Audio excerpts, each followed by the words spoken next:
अब हम सबसे पहले कुछ डायरेक्टरी ओरिएंटेड कमांड्स के निर्देशों का अध्ययन करेंगे।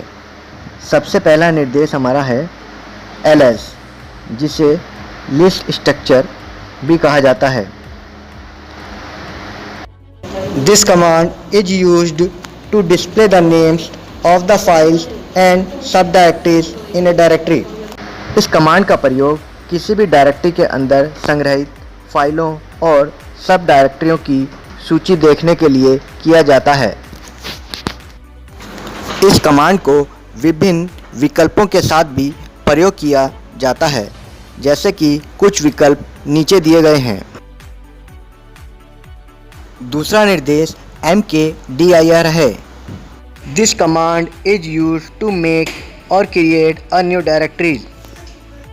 इस निर्देश का प्रयोग एक नई डायरेक्टरी बनाने के लिए किया जाता है, जैसा कि उदाहरण में दिखाई भी पड़ रहा है। mkdir के आगे हर्ष नाम लिखा हुआ है। अगर हम mkdir हर्ष टाइप कर एंटर का बटन दबाएं तो कंप्यूटर की मेमोरी में हर्ष नाम की एक डायरेक्टरी बन जाएगी। तीसरा निर्देश rmdir है। This command is used to remove or delete the specified directories. A directory should be empty before removing it. इस निर्देश का प्रयोग किसी भी डायरेक्टरी को कंप्यूटर की मेमोरी से हमेशा के लिए हटाने के लिए किया जाता है। डायरेक्टरी को हटाने से पहले डायरेक्टरी पूरी तरह खाली होनी चाहिए, तभी जाके वह डायरेक्टरी कंप्यूटर की मेमोरी से रिमूव हो सकती है। जैसा कि एग्जाम्पल में भी दिखाई पड़ रहा है, rmdir के आगे डायरेक्टरी का नाम लिखा है। इस कमांड को टाइप करके एंटर का बटन दबाते ही डायरेक्टरी खाली होने की स्थिति में कंप्यूटर की मेमोरी से हमेशा के लिए डिलीट हो जाती है। फोर्थ कमांड cd है। This command is used to change the current working directory to a specified directory. इस कमांड का प्रयोग किसी भी डायरेक्टरी को ओपन करने के लिए या किसी डायरेक्टरी में एंटर होने के लिए किया जाता है, जैसा कि एग्जाम्पल में भी दिखाई पड़ रहा है। cd होम हर्ष नाम की डायरेक्टरी में एंटर होने के लिए हम इस कमांड का प्रयोग करते हैं। Fifth command pwd। This pwd print working directory command displays the full path name for the current working directory। इस निर्देश का प्रयोग यह जानने के लिए किया जाता है कि वर्तमान में हम किस डायरेक्टरी के अंदर कार्य कर रहे हैं। जैसा कि एक एग्जांपल अगर हम लेते हैं, होम नाम की डायरेक्टरी के अंदर हर्ष नाम की डायरेक्टरी में फाइल नाम की डायरेक्टरी में अगर हम काम कर रहे हैं तो pwd कमांड अप्लाई करके हम इस फाइल नाम की डायरेक्टरी तक का पूरा पाथ या मार्ग देख सकते हैं। सिक्स कमांड हमारी du है। This du disk usage command reports the disk spaces that are consumed by the files in a specified directory including all its subdirectory. इस निर्देश का प्रयोग कंप्यूटर की मेमोरी में फाइलों और डायरेक्टरी के द्वारा प्रयोग की गई मेमोरी की क्षमता को देखने के लिए किया जाता है। इसके साथ भी विभिन्न विकल्पों का प्रयोग किया जा सकता है। सेवेंथ कमांड है df means disk free. This df command reports the available free space on the mounted file systems और डिस्क। इस निर्देश का प्रयोग कंप्यूटर में प्रयोग की गई मेमोरी के अलावा जो खाली मेमोरी बची हुई है उस खाली मेमोरी को देखने के लिए इस कमांड का प्रयोग करते हैं। इस निर्देश के साथ भी विभिन्न विकल्पों का प्रयोग किया जाता है। इस प्रकार हमने डायरेक्टरी ओरिएंटेड निर्देशों के बारे में अध्ययन किया। अब हम फाइल ओरिएंटेड कमांड्स के कुछ निर्देशों के बारे में अध्ययन करते हैं। सबसे पहला निर्देश cat है। The cat command is use to display the contents of the specified files. इस निर्देश का प्रयोग किसी भी फाइल के अंदर के विषय को मॉनिटर की स्क्रीन पर देखने के लिए किया जाता है। जैसा कि एग्जाम्पल में दिखाई भी पड़ रहा है, कैट के आगे हर्ष नाम की फाइल का नाम लिखा है। एंटर करते ही हर्ष नाम की फाइल के अंदर का विषय मॉनिटर की स्क्रीन पर दिखाई पड़ना प्रारंभ हो जाता है। दूसरी कमांड cp है, जिसे कॉपी भी कहा जाता है। This command is use to copy the content of one file to another.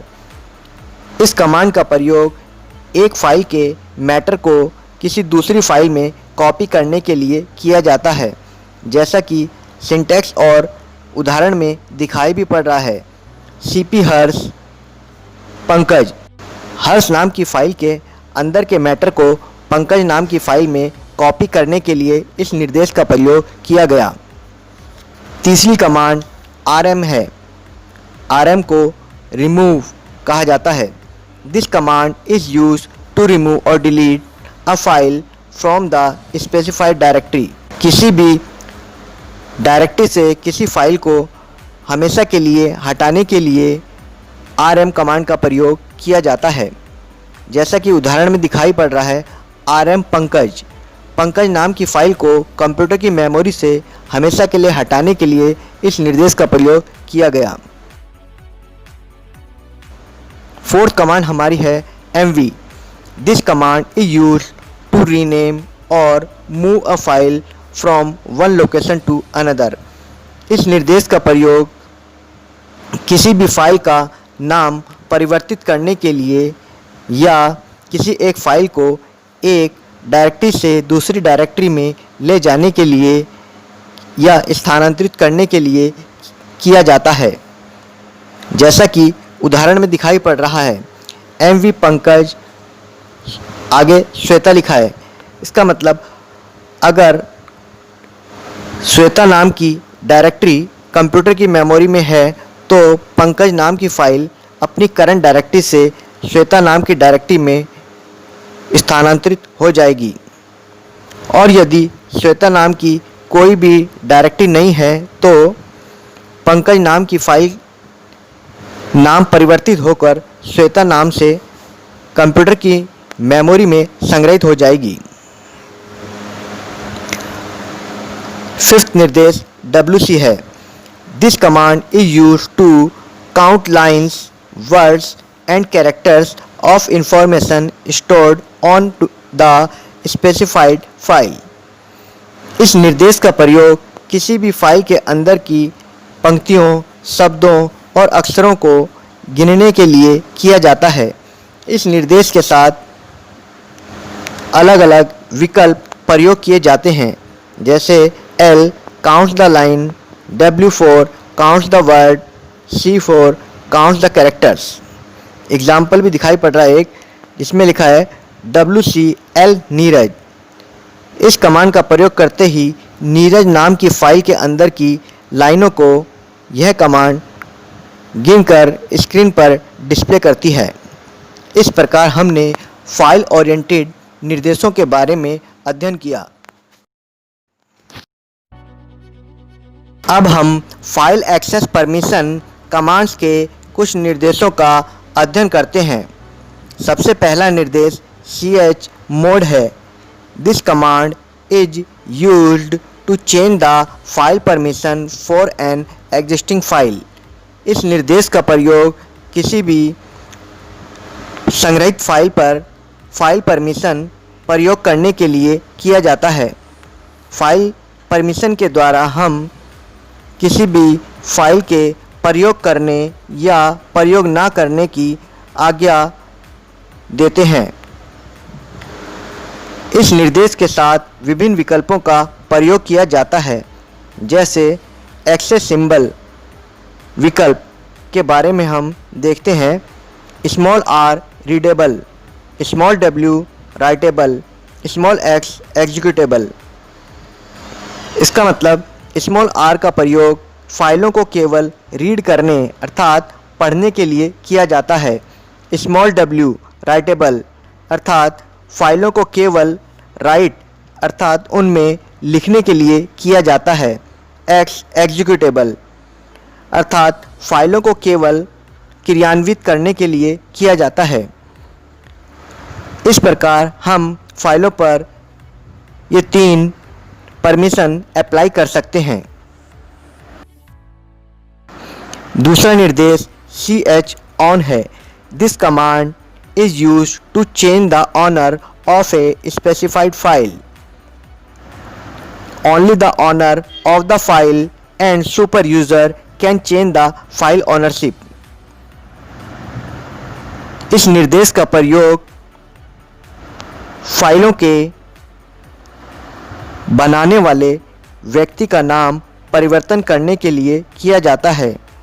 यह कार्य केवल सुपर यूज़र या एडमिनिस्ट्रेटर ही कर सकता है।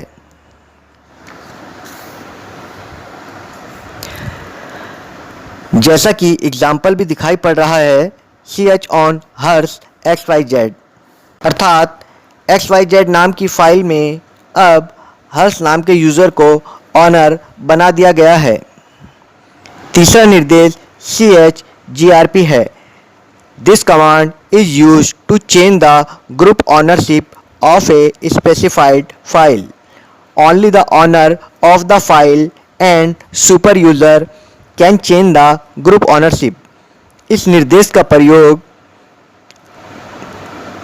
चुनी गई फाइलों के ऑनरशिप एक ग्रुप ऑनरशिप को बदलने के लिए किया जाता है, अर्थात कुछ विशेष फाइलों को एक से ज़्यादा व्यक्तियों के द्वारा अगर प्रयोग किया जाता है तो उनके पूरे समूह को ही परिवर्तित किया जा सकता है।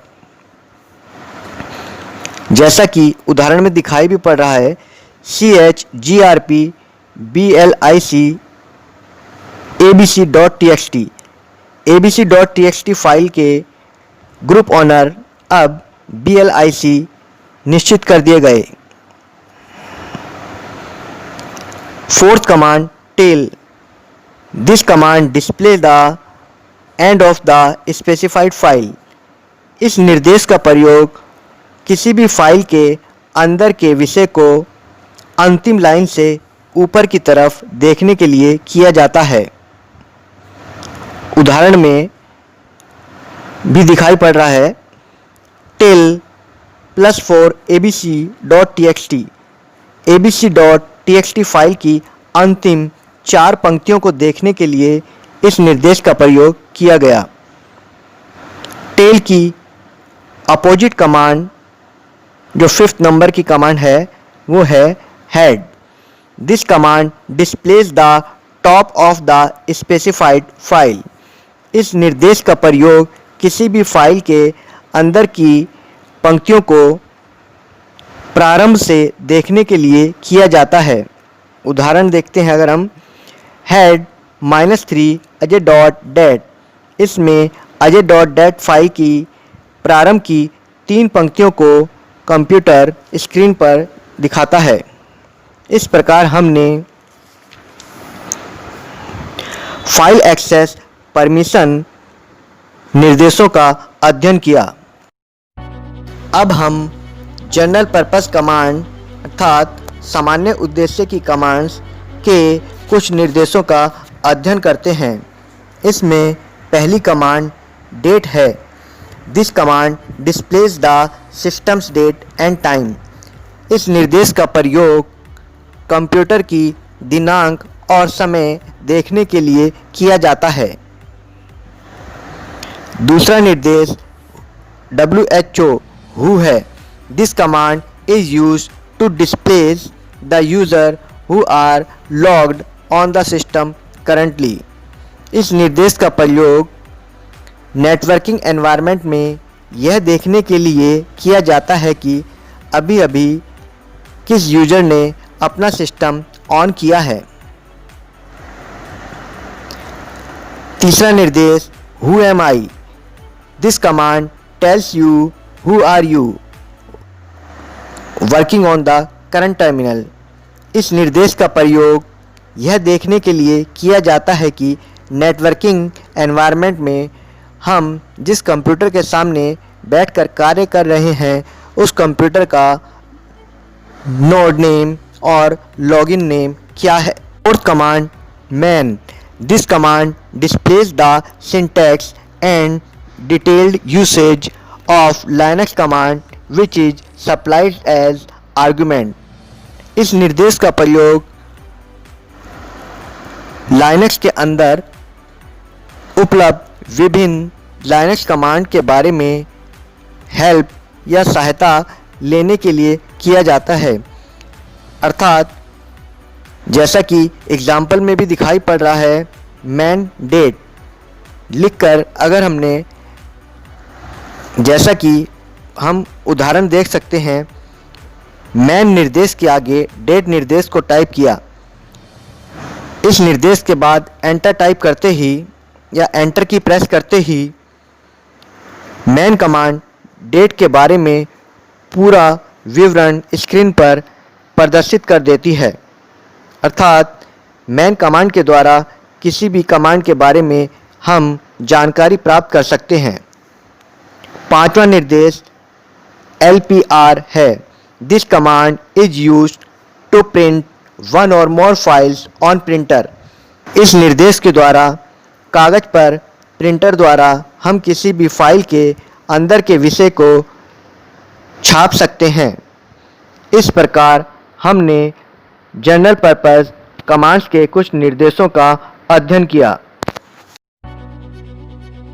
अब हम फाइल सर्च कमांड के कुछ निर्देशों का अध्ययन करते हैं। पहला निर्देश फाइंड है। This command recursively examines the specified directory to look for files matching some file attributes and then takes some specified action on those files। इस निर्देश का प्रयोग किसी निश्चित डायरेक्टरी के अंदर फाइलों को ढूंढकर स्क्रीन पर प्रदर्शित करने के लिए किया जाता है। इस निर्देश के साथ विभिन्न विकल्पों का प्रयोग किया जाता है। दूसरा निर्देश GREP ग्रिप है, जिसे global search for regular expressions भी कहा जाता है।